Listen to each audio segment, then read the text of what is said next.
फीको score, FICO फीको score मतलब ये एक ऐसा मेथड है, a method of quantifying and evaluating an individual's credit worthiness।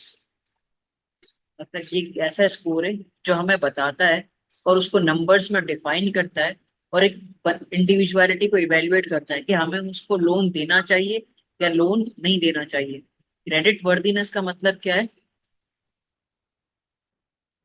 Credit worthiness का मतलब हम यहाँ देख लेते हैं। It's a measure of borrower's risk, it's a measure of borrower's risk to a lender. मतलब जो पैसे हमें उधार पे देता है वो क्रेडिट स्कोर को यूज करता है ताकि हम उसको पैसे वक्त पे दे पाएंगे या नहीं दे पाएंगे। तो मतलब इसका मेजर, रिस्क मेजर करने के लिए जो टर्म यूज होती है उसको क्रेडिट वर्दीनेस कहते हैं। Determined by several factors such as repayment history and credit score, जो हमने अभी देखा फीको स्कोर। और क्रेडिट वर्दीनेस को इम्प्रूव कैसे करते हैं? आप अपने पैसे, बिल्स, जो भी चीजें आपने उधार पे ली उनको टाइम पे कर दो।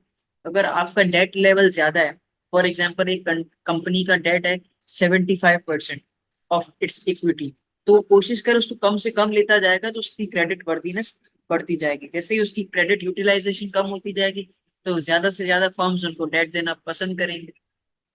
तो क्रेडिट वर्दीनेस क्या होती है?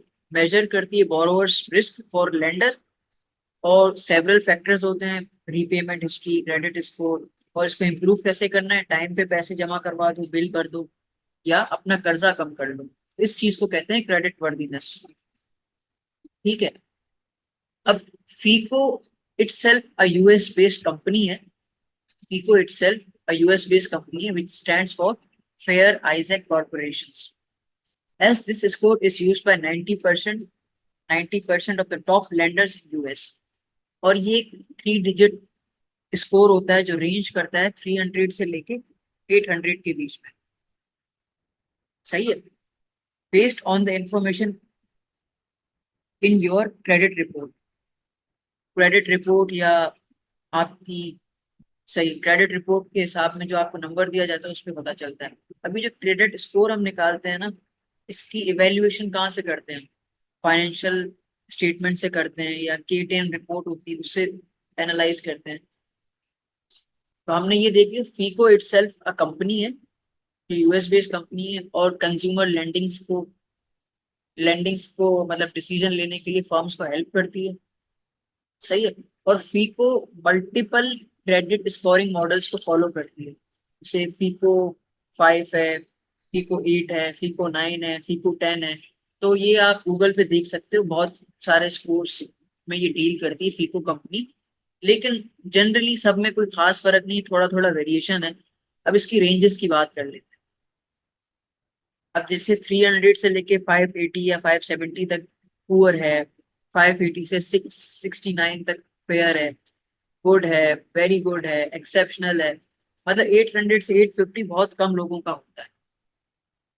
और ये स्कोर इंडिविजुअल्स का होता है, इंडिविजुअल कंपनी का भी हो सकता है, इंडिविजुअल बंदे का भी हो सकता है। पुअर का मतलब क्या है? एवरेज से बहुत कम, वेल बिलो एवरेज, एवरेज से बहुत कम होता है। और अगर इसको हम लोन देंगे तो काफी रिस्की होगा। तो जो बंदा जिसको लोन मिलेगा उसको काफी डिफिकल्टी फेस करनी पड़ेगी, face difficulty, face difficulty in getting credit, और हाई रेट ऑफ इंटरेस्ट, उसको बहुत ज्यादा इंटरेस्ट देना पड़ेगा क्योंकि रिस्क ज्यादा है। जब रिस्क बढ़ता है तो रिटर्न बढ़ता है। No risk no return, high risk high return, low risk low return, ये वाली बात है। और फेयर में कौन सी रेंज आती है? 580 से लेके 669 तक। ऑल्दो ये बिलो एवरेज होती है और इनको चांसेस होते हैं कि लोन मिल जाएगा, बट इनको डिफिकल्टी हो सकती है। हो सकता है कुछ कंडीशंस में आपको लोन मिले, बट अगर मिलेगा भी तो इंटरेस्ट कम नहीं होगा, इंटरेस्ट बहुत हाई होगा। सही है। जैसे स्कोर बढ़ता जाएगा उतनी ही कंडीशंस फेवरेबल होती जाएंगी। अगर गुड है, गुड का मतलब क्या है? आप लाए करते हो 670 से लेके 670 से लेके 739 तक, तो मतलब ये अच्छी बात है। आप एवरेज के अबव, नियर और स्लाइट अबव फ्रॉम एवरेज, आप एवरेज से ऊपर चले जाते हो और ये अच्छा स्कोर होता है। गुड का मतलब मतलब ठीक है, ना ज्यादा अच्छा है ना बुरा है, बस अच्छा है।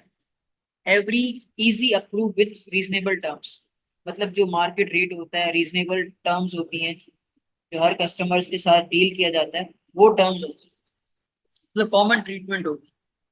अब वेरी गुड और एक्सेप्शनल का सीन थोड़ा सा डिफरेंट होता है। अब वेरी गुड में होता है ना, तो आप एवरेज से तो ऊपर हो, आपका जो एवरेज स्कोर है, फीको का जो क्रेडिट स्कोर है, उसमें आप अबव एवरेज हो। इसका ये बताता है कि आप डिपेंडेबल बोरोवर। डिपेंडेबल बोरोवर का मतलब क्या है, कि कंपनी आप पे ट्रस्ट कर सकती है, वो आपको लोन दे देगी। आपका स्कोर ये शो कर रहा है कि आप टाइम पे पैसे जमा करवा देते हो, जो भी आपका क्रेडिट हिस्ट्री है वो बहुत अच्छी है। सही स्कोर अच्छा बता रहा है, क्रेडिट हिस्ट्री अच्छा बता रही है, तो approve loans with favourable terms. Approve loans with favourable terms. Exceptional का क्या सीन होता है, ये मल्टीनेशनल कंपनीज होती है जिनकी मार्केट वैल्यू बहुत अच्छी होती है, तो वो मतलब अपनी लिमिट के बिल्कुल करीब होते हैं। 850 लिमिट है, तो ये 800 या 850 के बीच में रोटेट कर रहे होते हैं, तो ये एक्सेप्शनल बोरोवर्स होते हैं। And approve loans with the best credit offers at interest, कम से कम इंटरेस्ट और ज्यादा से ज्यादा उधार, ज्यादा से ज्यादा लोन इनको मिले, क्योंकि एक्सेप्शनल है, हर चीज मेंटेन करके चले। तो ये इनकी होती है 5 रेटिंग्स, जो हमने अच्छे से देख ली। Poor, fair, good, very good, exceptional. ठीक है। अब ये फीको स्कोर कैलकुलेट कैसे होता है, या कौन से ऐसे फैक्टर्स होते हैं जो आपके फीको स्कोर को इफेक्ट करते हैं। तो कंपनी ने क्या किया, जो कंपनी थी, उन्होंने 5 क्राइटेरियाज को इम्पोर्टेंस दे दी, कि इनकी जो पेमेंट हिस्ट्री है उनको हम 35% वेटेज देंगे, जो ये जो लोन ओ करते हैं, या जो इनकी अमाउंट ओड है उनको 30% वेटेज देंगे, या जो इनकी लेंथ ऑफ क्रेडिट हिस्ट्री है उनको 15% वेटेज देंगे। क्रेडिट मिक्स, कि मतलब वो कौन कौन सी लोन सर्विसेज ले रहा है, क्रेडिट कार्ड्स ले रहा है, इंस्टॉलमेंट ले रहा है, मॉर्गेज ले रहा है, तो ये क्रेडिट मिक्स में आता है। और न्यू क्रेडिट, इसको भी 10% वेटेज दी है। Opening multiple new credit accounts in a short period of time can negatively affect your score. तो ये 5 ऐसे इन्फ्लुएंसिंग फैक्टर्स हैं, ऐसे सोर्सेज हैं जिससे आपका फीको स्कोर कैलकुलेट होता है। अब पेमेंट हिस्ट्री में क्या होता है, it includes on time payments, ये पहले भी हम देख चुके हैं, लेट पेमेंट्स, और एनी डिफॉल्ट और बैंकरप्टेंसीज इन द पास्ट, मतलब पास्ट में आपने कोई कर्जा लिया था, टाइम पे किया था, लेट पे किया था, कभी कोई बैंकरप्ट तो नहीं हुए, तो इसको बहुत ज्यादा इंपॉर्टेंस दी जाती है। ठीक है। और दूसरा आता है अमाउंट ओड, कि ऑलरेडी आप कितना कर्जे में हो, तो उसको भी देखा जाता है। This looks at the total amount of debt you have and how much of your available credit you are using, credit utilisation. Credit utilising का मतलब क्या है, मेरी लोन की लिमिट है 10 लाख, कितनी है, 10 लाख, और मैं यूज कर रहा हूँ 1 लाख, तो मतलब मेरा 90% क्रेडिट यूटिलाइजेशन नहीं है, 10% यूटिलाइजेशन है। ठीक है। और एक बंदा है जिसकी लिमिट है 1 लाख, और वो 1 लाख और यूज कर रहा है 90 के। अब आप मुझे बताओ क्रेडिट यूटिलाइजेशन किसका ज्यादा है। क्रेडिट यूटिलाइजेशन 1 लाख वाले का ज्यादा है, क्योंकि उसकी लिमिट ही 1 लाख है और वो 90,000 यूज कर चुका है, तो इसीलिए इसको इंपॉर्टेंस दी जाती है। अमाउंट पे डिपेंड नहीं करता, वो लिमिट पे डिपेंड करता है कि कितना स्पेस अवेलेबल है। तो ऑब्वियसली जब लोन लेने ये दोनों जाएंगे, मिस्टर ए और मिस्टर बी, तो फर्म क्या करेगी, मिस्टर बी को दे देगी, इस फैक्टर के कंसिडरेशन में। अब आता है length of credit history. A longer credit history can positively impact your score. अब एक बंदा 10 साल से लोन ले रहा है और उसको अच्छे तरीके से फुलफिल कर रहा है और उसकी रिक्वायरमेंट भी फुलफिल कर रहा है, और एक बंदा 1 साल से लोन ले रहा है, तो जाहिर है जिसका रिकॉर्ड ज्यादा होगा, जिसका डेटा ज्यादा अवेलेबल होगा, उसके लिए वो पॉजिटिव इम्पैक्ट करेगा स्कोर। और अगर आप variety of credit mix use करते हो ना, तो ये भी आपके जो क्रेडिट स्कोर है ना उसको बेहतर करता है। जैसे कोई क्रेडिट कार्ड इस्तेमाल करता है, कोई इंस्टॉलमेंट लोन्स यूज करता है, कोई मॉर्गेज लोन्स यूज करता है, मतलब इनका पर्पस डिफरेंट है। अब ये तो नहीं ना मैं 10 लाख लेके सारी रिक्वायरमेंट पूरी कर दूँ। कुछ चीजें क्रेडिट कार्ड पे आती हैं, कुछ चीजें कार फाइनेंस हो जाती है, इंस्टॉलमेंट पे आ जाती हैं।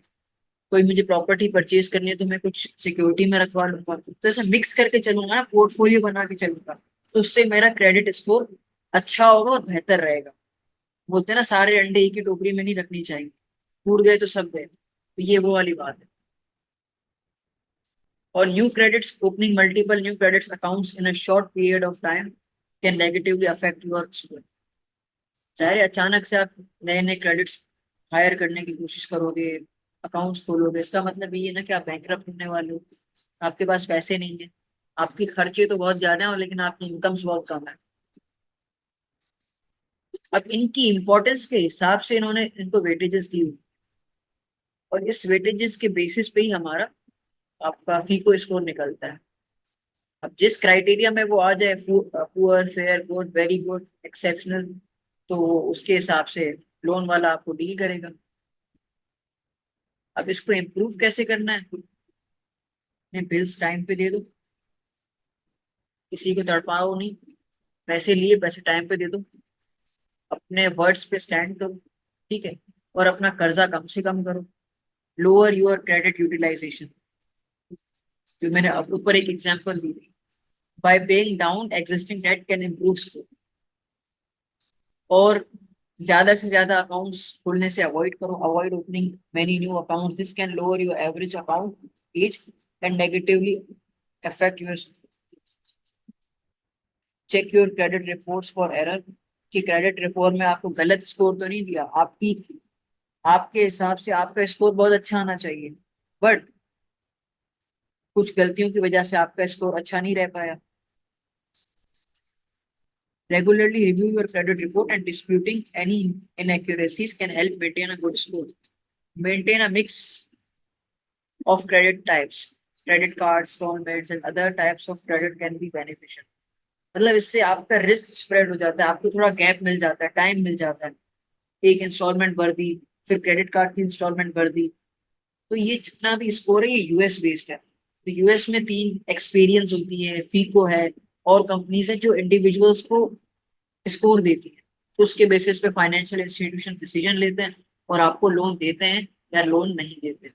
ठीक है, ये था हमारा फीको स्कोर। और इसकी बहुत सारी रेंजेस है, फीको 5, फीको 7, फीको 8, फीको 10T, फीको 10। तो सब सिमिलर है, बट थोड़ी सी वेरिएशन आती है। तो ये जो चीजें है ना, ये इसका क्रक्स है, मतलब इसकी जो स्कोर की रेंजेस है वो इसी में ही आती है।